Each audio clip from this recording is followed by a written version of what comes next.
Okay, so keeping in mind the importance of project human resource management, we have to answer or we have to ask very important question from ourselves that why this HR is important in projects.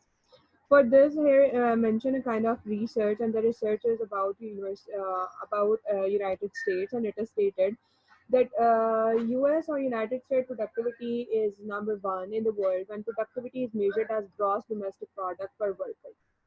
As you've already listened the word GDP, and what is GDP or what is gross domestic product? Is it is basically the total production an organization is going to develop in an organization is going to produce within an annum within an year. So this is the whole production. So in the according to the literature or according to the research, it is stated that US is on top. It's on top because of the GDP per worker. But our lead vanishes when productivity is measured as GDP per hour work. Like if you are going to consider per worker GDP, then the US economy is on number one. But if you are going to consider GDP per hour per worker, then the lead is going to be vanished or uh, deteriorated. Because European take an average of 6 to 7 weeks of paid annual leave compared with just 12 days in the United States. Now here comes the difference that when it comes to the European employees, they are going to have 7 weeks of annual leave. That means in total it would be 49 days off in a year in a year. But when it comes to United States, so the employee in United States are going to have only 12 days of leave within a year. And annual leaves are only 12. So this makes the total difference. When you are going to hire any kind of employee, you have to take care of his health, and you have to take care of his mental health plus physical health. So the relaxation or that off days or the days have to be spent with the family are important. Otherwise, you are not going to get all you want from your worker, because your worker is not satisfied, your worker is not relaxed. So this is the reason that the research shows that if it is mentioned as GDP per worker, then yes, the employees in United States are working good. But if it is mentioned as GDP per worker per hour, then the GDP will go down. So, and comparatively, the European workers are quite comfortable in doing work because they are going to have good leaves, and only leaves are not sufficient. Many other things, many other kind of bonuses, many other kind of allowances, and the healthy working environment and the cooperation between the team, all of the things are important when you are going to consider HRM or human resource management.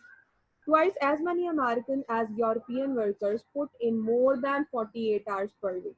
So the Americans are going to work quite high comparatively Europeans, but because of the work they are doing very high, or they are doing they are doing real efforts. This may be the reason that they are very much suffocated, or they are very much tired in doing their daily stuff, and they are not working actively, and they are not healthy by mind. So that is why if you want your employee to give 100%, so first you have to take care of his or her health and his or her mental health also.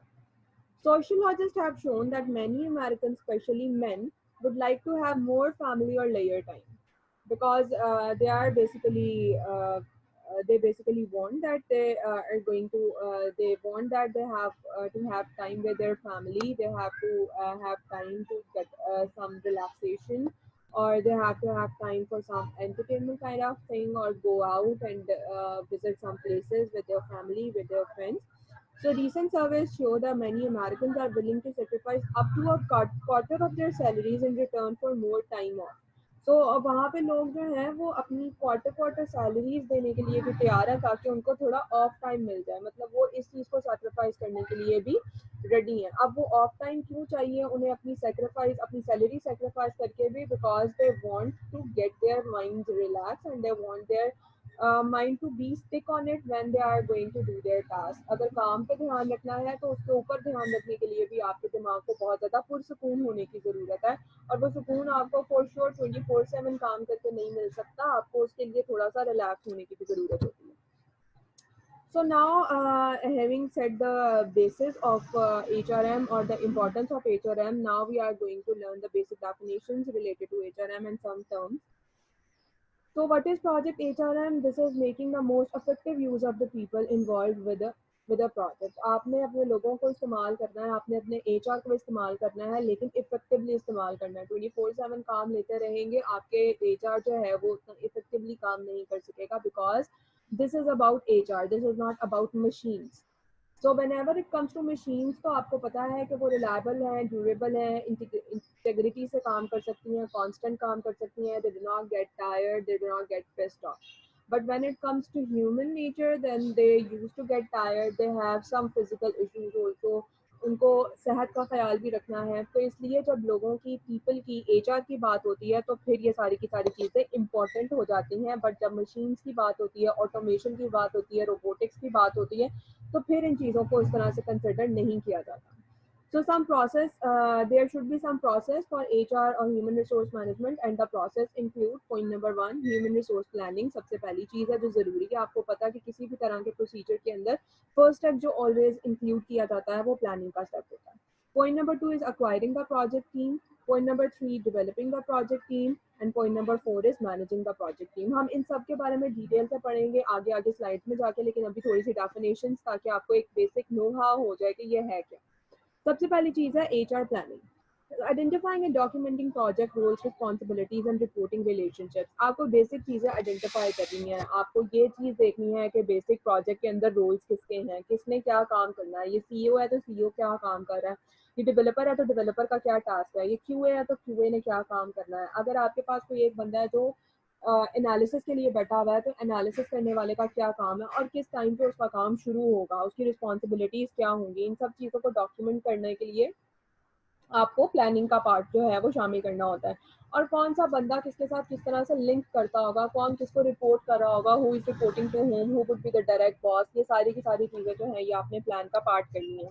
क्योंकि ये सारी की सारी चीज़ें भी some और the other HR को disturb करती हैं. अगर मुझे कोई कहेगा कि this is your first boss और this is your immediate boss, उसके बाद कहेगा कि this second one is your immediate boss, the third one is your immediate boss, then I would myself be confused कि आप इनमें से कौन से वाले बंदे को चूज कर रहे हो अपने काम को रिपोर्ट करने के लिए. And meanwhile if you are going to order something, तो आपके लिए जो इमीडिएट एम्प्लॉई है या आपके पास जो इमीडिएट आपका टीम है, आपकी स्टाफ है, वो कौन सी है और आपने किन के साथ मिलकर काम करना है. तो ये वाले रोल्स जो हैं ये क्लियर हो जाने चाहिए प्लानिंग के अंदर. पॉइंट नंबर 2 या स्टेप नंबर 2 जो आपके HR प्लानिंग HR प्रोसेस का होता है, HRM का होता है, वो है acquiring the project team. Acquire का बेसिक मतलब होता है to gain something, to acquire anything. So to get something. So getting the needed personnel assigned to and working on the project. आपने जो भी आपने अपने roles assign कर दिए हैं कि ये this person is going to do this much task. So you have to acquire that team and you have to start working on that. आपको आपके project के tasks मिल गए हैं, आपको उन tasks को करने के लिए आपकी team मिल गई है. So this is something acquiring the project team. Point number 3 is developing the project team. अब आपके पास जब आपने वो जो नीडेड पर्सोनल हैं आपको असाइन हो गए हैं, तो अब आपने उनके साथ एक ग्रुप, एक टीम जो है वो बिल्ड करनी होती है. आपने एक रिलेशनशिप बिल्ड करना होता है, कोऑर्डिनेशन बिल्ड करनी होती है. तो building individual and group skills to enhance project performance. आपको प्रोजेक्ट की परफॉर्मेंस को बेहतर करने के लिए जो ग्रुप स्किल्स इनहांस करने हैं, जो टीम की जो आपने उनकी जो स्किल्स इनहांस करनी है या आपने जो एक टीम बिल्ड करनी है, वो चीज़ जो है वो पॉइंट नंबर 3 में आ जाती है. And point number 4 is managing the project team. अब आपने क्योंकि प्लान कर लिया, अक्वायर कर लिया, डेवलप कर लिया आपने उनके साथ रिलेशनशिप, तो अब आपने चीज़ों को मैनेज करना है. आपको पता है कि कंट्रोलिंग एंड मॉनिटरिंग या मैनेजिंग ऐसी चीज़ें हैं जो हर एक प्रोसेस के अंदर साथ के साथ चलती रहती हैं. सो आपने चीज़ों को अपडेट रखना है, आपने चीज़ों का ट्रैक रखना है, जो भी चेंजेस आती रहेंगी उनका आपको पता होना चाहिए, मॉनिटर करते रहना है. कहीं कोई चीज़ ख़राब हो रही है तो उसको कंट्रोल करना है. Each and everything comes under the point of managing the project team. So here comes tracking team member performance, motivating team members, providing timely feedback, resolving issues and conflicts, and coordinating changes to help enhance project performance. वही सारी बातें जो मैंने आपको कही हैं अपने अल्फाज में यहाँ पर उन्होंने डेफिनेशन में मेंशन की हुई हैं कि आपने ट्रैक करना है, आपने उनका टाइमली इन्फॉर्म करना है, फीडबैक देने हैं, मोटिवेशन का ख्याल रखना है, कोऑर्डिनेशन का ख्याल रखना है। हमेशा जहन में रखिएगा कि जहाँ पे लोग काम कर रहे हैं वहाँ पर डिफरेंट यूनिक माइंडसेट्स काम कर रहे हैं, और अगर यूनिक माइंडसेट्स काम कर रहे हैं, जैसा कि नाम से ही मैं लफ्ज़ ही वो इस्तेमाल कर रही हूँ कि ये यूनिक हैं, तो यूनिक को उनकी उस यूनिकनेस को देखते हुए आपको पता है कि वहाँ पे इश्यूज आने के बहुत सारे चांसेस होते हैं। Being a good project manager, it's totally your duty कि आप अपने टीम को किस तरह से आपस में इकट्ठा लेके चलते हो, otherwise team would be shattered, and if the team would be shattered the whole task would be devastated dramatically. So अगर आपका प्रोजेक्ट एंड करना है सक्सेसफुली, तो उसके लिए आपको अपनी टीम को अच्छे से लेके चलना है, और उसके लिए आपकी टीम की मैनेजमेंट बहुत इंपॉर्टेंट है। अगली चीज़ जो यहाँ पर उन्होंने बताई हुई है कीज टू मैनेजिंग पीपल। अब मैनेजमेंट ज़रूरी है, तो अब आपने उन लोगों को मैनेज करना कैसे है। ये मोस्ट ऑफ द टाइम मैं अपने स्टूडेंट से भी कहती हूँ कि मैनेजिंग थिंग्स और मैनेजिंग आइटम्स और managing machines are easy comparatively managing people. क्योंकि लोगों को मैनेज करना, जिस तरह से आप लोग सारे क्लास में होते हैं और आपके टीचर्स जो हैं वो आपको मैनेज कर रहे होते हैं, द थिंग इज कि all of you have unique mindset, all of you have something in your mind, something constantly running as an antivirus in your systems। आपके दिमाग के अंदर एक चीज़ या बहुत सारी चीज़ें जो हैं वो चल रही होती हैं। Now this is the duty of the teacher, और it would be the task of a good teacher जो आपको एक पॉइंट पे ऊपर ले आए कि this is the thing which you are learning right now and you have to keep your mind set on it। But ultimately students हैं, तो स्टूडेंट्स जो हैं वो डिफरेंट डाइवर्सिफिकेशन के ऊपर चले जाते हैं। तो दिस इज समथिंग, आप जब एक ग्रुप में, आप एक सॉफ्टवेयर हाउस में, आप किसी एक नेटवर्क एडमिनिस्ट्रेशन के तौर पर, आप किसी डेटा बेसिस के ऑफिस के अंदर, आप कहीं पर भी काम कर रहे होंगे, तो वहाँ पे ग्रुप ऑफ पीपल तो होगा, लोग तो होंगे। तो वो आपको चाहते या ना चाहते हुए भी डाइवर्सिफिकेशन दे सकते हैं। So it's totally up to you कि आप पहले तो अपने आप को किस तरह से बिल्ड रखते हो, और फिर अगर आप पीएम हो किसी एक प्रोजेक्ट के अंदर, या अगर आप कहीं पे टीम लीड के तौर पे काम कर रहे हो, तो फिर आपके ऊपर जिम्मेदारी प्लस होके आ जाती है कि एक तो आपने अपने माइंड को सेट रखना है, जो है वो आपने टारगेटेड रहना है और डेस्टाइंड रहना है, प्लस आपने अपने टीम को भी उस तरह से मोटिवेटेड रखना है। तो कुछ पॉइंट्स हैं जो कि आपकी टीम की मोटिवेशन के लिए या लोगों को मैनेज करने के लिए इंपॉर्टेंट है। Psychologists and management theorists have devoted much research and thought to the field of managing people at work। कह रहा है बहुत सारे साइकोलॉजिस्ट ने और बहुत सारे मैनेजमेंट थियरिस्ट ने बहुत सारी थियरीज डेवलप की हैं, और उन थियरीज के अकॉर्डिंग लोगों को अपने वर्क प्लेस के ऊपर मैनेज किया जा सकता है। तो important areas related to project management include, अब कौन कौन सी चीज़ें हैं जो प्रोजेक्ट मैनेजमेंट के लिए ज़रूरी है। पहली चीज़ मोटिवेशन थ्योरी, आपके पास, आपके एम्प्लॉई के पास मोटिवेशन का होना बहुत ज़्यादा ज़रूरी है। आप आगे एक पढ़ेंगे भी मैस्लोज थ्योरी के अंदर कि मोटिवेशन जो है वो बेसिकली आपकी आती ही नीड से है। If you are not needy somewhere you would not be motivated to. अगर आपके पास किसी चीज़ की ज़रूरत नहीं है ना, तो मोटिवेशन ही नहीं है। अगर ज़रूरत रहेगी, there would be a certain need, there would be many kind of motivation also. आप इसको अपनी रियल लाइफ के अंदर भी कहीं ना कहीं सर्कुलेट होता हुआ देख सकते हैं। आप किसी चीज़ के लिए मोटिवेट कब होते हैं, जब आपको लगता है कि यार this is the need of an hour, ये इस वक्त की ज़रूरत है।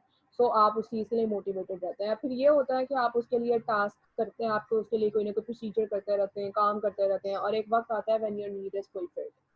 जब आपकी वो नीड फुलफिल हो जाती है ना, because this is the human being is a social animal and its needs and its desires are changing with the time. तो एक कंटिन्यूटी के साथ जब एक नई नीड आपके पास आ जाती है, तो फिर एक नई मोटिवेशन आ जाती है। इसको बहुत आसानी से इस तरह से समझा जा सकता है, अगर आप में से कुछ बच्चे सेल्फ मेड हैं और वो अपने लिए खुद चीज़ें जो हैं वो कॉम्प्लिकेट करते हैं, तो आप एक नया लैपटॉप लेना चाह रहे हैं, आप एक नया सिस्टम लेना चाह रहे हैं, और आपको पता है कि ये सिस्टम मुझे इतने पैसों के अंदर पड़ने वाला है, या इसके लिए मुझे इस चीज़ की ज़रूरत पड़ने वाली है, या मैं इस चीज़ के लिए अपने सिस्टम के लिए ये कुछ ऐसी चीज़ें हैं जो मुझे इंपोर्ट करानी है बाहर से, या कुछ भी इस तरह का। आप कुछ टूल हैं आप इस्तेमाल करना चाह रहे हैं, और आपको लग रहा है कि वो टूल जो है वो लाइसेंस्ड है, मुझे उसकी लाइसेंसिंग के लिए थोड़े पैसे पे करने हैं, या किसी भी तरह की आपके पास दूसरी ज़रूरत है, तो फिर आप उसके लिए एक्स्ट्रा एफर्ट्स पुट इन करते हैं। आप उसके लिए या तो किसी से बात करते हैं और आप उसको somehow or the other जो है वो उस निगोशिएट करके चीज़ों को कम्युनिकेट करके एक दूसरे रेफरेंसेस के साथ काम करने की कोशिश करते हैं। अदरवाइज आप उसके लिए खुद मेहनत करना शुरू कर देते हैं और आप कहते हैं okay fine, after this time, after this stage मैं इस एबल हो जाऊंगा कि मैं ये हासिल कर सकूँ। तो आपकी वो चीज़ मोटिवेशन बन जाती है। तो मोटिवेशन जो है वो बहुत ज़्यादा इंपॉर्टेंट है ताकि आपके लोग जो हैं वो टारगेटेड रह सकें। पॉइंट नंबर 2 है इन्फ्लुएंस एंड पावर। अब इन्फ्लुएंस एंड पावर क्यों ज़रूरी है? इन्फ्लुएंस एंड पावर आपको पता है कि यहाँ पर रहते हुए या कहीं पर भी रहते हुए इन्फ्लुएंस होना अच्छी बात है, आप उससे भी थोड़े मोटिवेटेड रहते हैं कि आप you are influenced by someone. और पावर जो है वो आपके लिए इस तरह से भी है कि अगर आपके पास पावर है तो आप काम निकलवा सकते हैं। पावर डजंट मीन्स कि आपके पास कोई ऐसी मैनली पावर है, पावर मीन्स कि आपके पास इख्तियारात हैं किसी भी चीज़ के कराने के। So if you are going to have those kind of powers, then you may treat people very effectively. So influence and power इसलिए भी important है। Point number 3 है effectiveness। आप कितना बेहतर तरीके से चीज़ों को गाइड कर लेते हैं, आप कितने बेहतर तरीके से लोगों को गाइड कर लेते हैं, लोगों को लेके चल लेते हैं। सो अगर आपके पास, देखो, बातें दो तरह से निकाली जा सकती हैं, काम दो तरह से निकाले जा सकते हैं। Being humble is a point और being rude is a point. Rude आपको पता है कि कोई बर्दाश्त नहीं करता, being humble is always like it always works. लेकिन समाधि अदर कुछ लोगों को वो भी एज एन होता है प्रॉब्लम। लेकिन आपके पास दो तरह हैं, दो रास्ते हैं, दो डायरेक्शंस हैं, पॉजिटिव है एक नेगेटिव है, और आप उसमें से कोई भी एक चूज करके काम करवा सकते हैं। सो इफेक्टिवली काम करवाना इज अनदर की फॉर अ प्रोजेक्ट मैनेजर। तो इफेक्टिवनेस जो है वो बहुत ज़्यादा ज़रूरी है आपके एचआर को मैनेज करने के लिए। Next thing is intrinsic and extrinsic motivation. Now what is intrinsic? नाम से ही पता चल रहा है, इंट्रिंसिक कुछ कहते हैं अंदरूनी और एक्सट्रिंसिक कहते हैं बैरूनी। तो इंट्रिंसिक मोटिवेशन आप इसको इससे अंदाज़ा लगा सकते हैं कि एक ऐसी मोटिवेशन है जो आपको खुद से आएगी।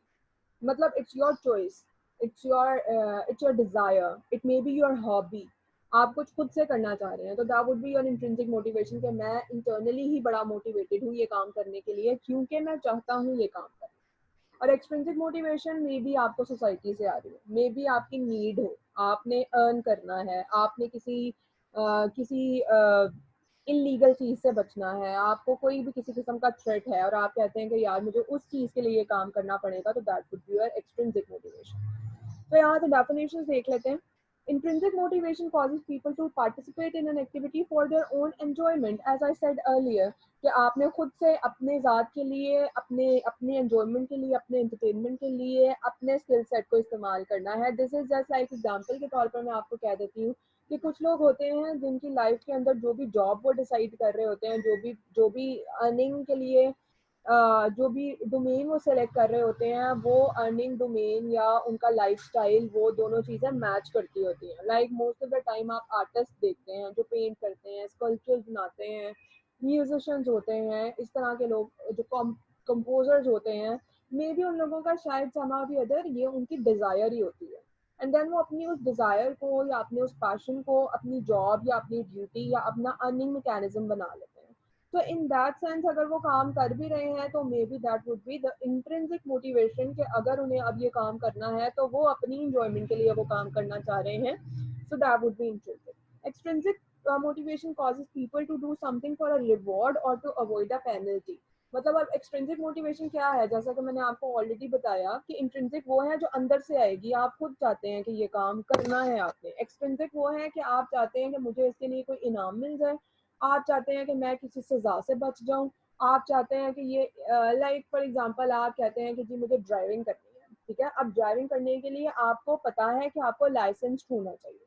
अब लाइसेंसिंग आपकी मे बी आपकी प्रायोरिटी नहीं है, लेकिन अब क्योंकि आप चाहते हैं कि आप इलीगैलिटी से बच जाएं, आप चलान से बच जाएं, आपको कहीं एफर्टलेसली ड्राइव करते हुए कोई रोके ना, कोई पकड़े ना, may be, yes yes may be भी नहीं बल्कि फॉर श्योर तभी भी आपके पास आपके ऊपर कुछ कवानीन लागू होते होंगे, लेकिन फिर भी licensing is a basic thing.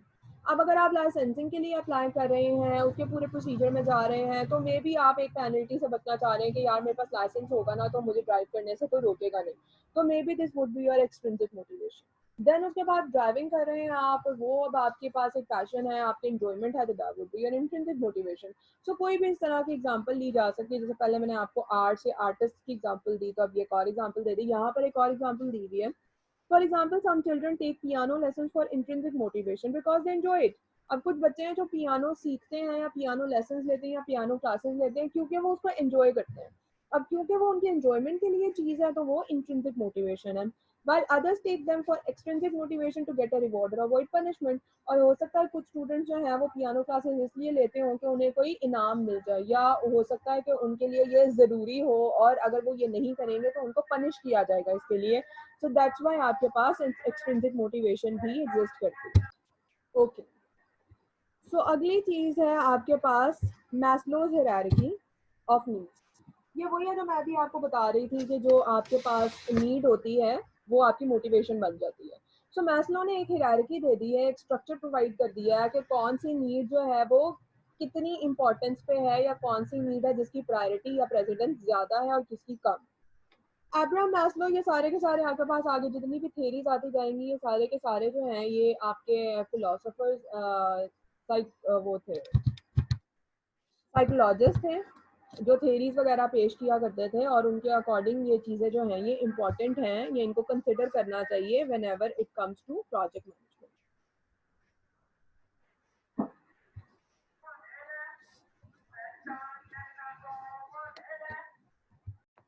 Okay. So Abraham Maslow argued that human beings possess unique qualities that enable them to make independent choices, thus giving them control of their destiny. अब एब्राहम मैस्लो ने ये कहा कि अब हर एक इंसान जो है वो यूनिक होता है। ये मैंने अभी भी आपको बोला कि हर ह्यूमन माइंड जो है वो यूनिकनेस को ही पोजेस कर रहा होता है। सो उसकी वजह से उनकी जो इंडिपेंडेंट चॉइसेस हैं वो उनकी somehow the other डेस्टिनेशन जो है वो बिल्ड कर रही होती है। Like if I am a lecturer, so maybe somehow or the other I got the feeling of it that I have to be this. I have to join any kind of educational institute to deliver lectures, or I have to be a teacher. Same meanwhile आप में से कुछ students हैं जो ये सोच सकते हैं कि I have to be a teacher, maybe कुछ स्टूडेंट्स सोचते हैं I have to be a developer, maybe कुछ स्टूडेंट्स सोचते हो कि नहीं आईटी तो कर लिया लेकिन आईटी के बाद मुझे फील्ड चेंज करनी है, मैं कुछ और करना चाह रहा हूँ। सो आप सबके डिफरेंट डिफरेंट माइंडसेट्स हैं, सबके डिफरेंट चॉइसेस हैं, and those choices leads to the destination और डेस्टिनी और target you are going to set or you are going to achieve. Maslow developed a hierarchy of needs which state that people behaviors are guided or motivated by a sequence of needs. अब Maslow क्या कहता था कि hierarchy of need उसने एक बना ली थी जो उसके अकॉर्डिंग ये थी कि जो लोगों का बिहेवियर होता है वो उनको गाइड करता है या उनको मोटिवेट करता है सीक्वेंस ऑफ नीड्स की तरफ। मतलब कि जैसा जैसा वो अपना बिहेवियर बिल्ड कर लेते हैं वैसे वैसे उनकी नीड्स जो हैं वो आती हैं उनके माइंड में और वो उसको अचीव करते जाते हैं और नई नीड्स की तरफ मूव ऑन करते रहते हैं। ऐसा तो खैर कभी भी नहीं हो सकता कि एक नीड और आपने उस नीड को अचीव कर लिया और उसके बाद नीड ही कोई नहीं रह गई। अब आपको सबको पता है कि this is basically the ongoing procedure. आपकी एक विश जैसे ही as soon as possible complete होती है, पूरी होती है, तो you are going to have another kind of wish और अनदर काइंड ऑफ नीड। ये हायरार्की है मैस्लो ने जो प्रेजेंट की है, लो से हाई की तरफ मूव करेंगे हम लोग। सबसे पहले है physiological. A satisfied need is no longer a motivation. ये मैंने ऑलरेडी आपको बताया है कि अगर तो आपके पास एक नीड आपकी फुलफिल हो जाती है, तो जब वो आपकी नीड फुलफिल हो जाती है तो फिर आपके पास वो मोटिवेशन नहीं रहती है। सो फिजियोलॉजिकल नीड्स जो हैं आपकी इम्पॉर्टेंट हैं और आपने उन नीड्स को सबसे पहले पूरा करना होता है और उसके बाद ही फिर आप जो है वो आगे आगे मूव करते जाते हैं। तो दिस इज़ इम्पॉर्टेंट। अगली चीज़ जो आपके पास अगली नीड है वो आ जाती है आपके पास सेफ्टी नीड। मतलब आपके लिए आपकी सेफ्टी कितनी ज़्यादा जो है वो इम्पॉर्टेंट है। तो आपकी सेफ्टी अगर आपके लिए इम्पॉर्टेंट है तो आपके पास ये एक और काइंड ऑफ नीड है। इससे अगली जो आपके पास नीड एग्जिस्ट करती है वो है सोशल। अब सबसे पहले तो आपकी फिजियोलॉजिकल पूरी हो गई, मतलब बॉडीली नीड्स हैं आपकी, उनकी जो आपके पास इंपॉर्टेंस है वो लो है, एंड जल्दी जल्दी चलते हम हाई की तरफ मूव ऑन करेंगे। उसके बाद सेफ्टी आ जाती है। अच्छा, एक और चीज़ जो आपने यहाँ पर कंसिडर करनी है कि ये नीड्स ऐसी हैं जिनका लो होने का मतलब ये है कि आपकी मोटिवेशन ज़्यादा है। ठीक है, मतलब अगर आपकी फिजियोलॉजिकल नीड्स पूरी नहीं हो रही तो आपकी बॉडीली नीड्स पूरी नहीं हो रही है। अब आपका मेंटल हेल्थ ही आपकी सही तरह से, आप फिजिकली फिट नहीं है, आप मेंटली हेल्दी नहीं है, तो इसके बाद ये है तो बाकी सब चीज़ें हैं। तो पहले आपकी अपनी पूरी पर्सनालिटी का कंप्लीट होना बहुत ज़्यादा ज़रूरी है। अब ये चीज़ें होंगी तो फिर आप अगले के ऊपर मूव करोगे। अगर यही अभी बहुत लो चल रही हैं, मतलब ये नीड्स ही कंप्लीट नहीं हो रही हैं, तो फिर आपकी पहली मोटिवेशन तो यही है, लाइक अगर अगर अल्लाह ना करे आप में से कोई अनहेल्दी है, तो सबसे पहली इंपॉर्टेंस क्या होती है?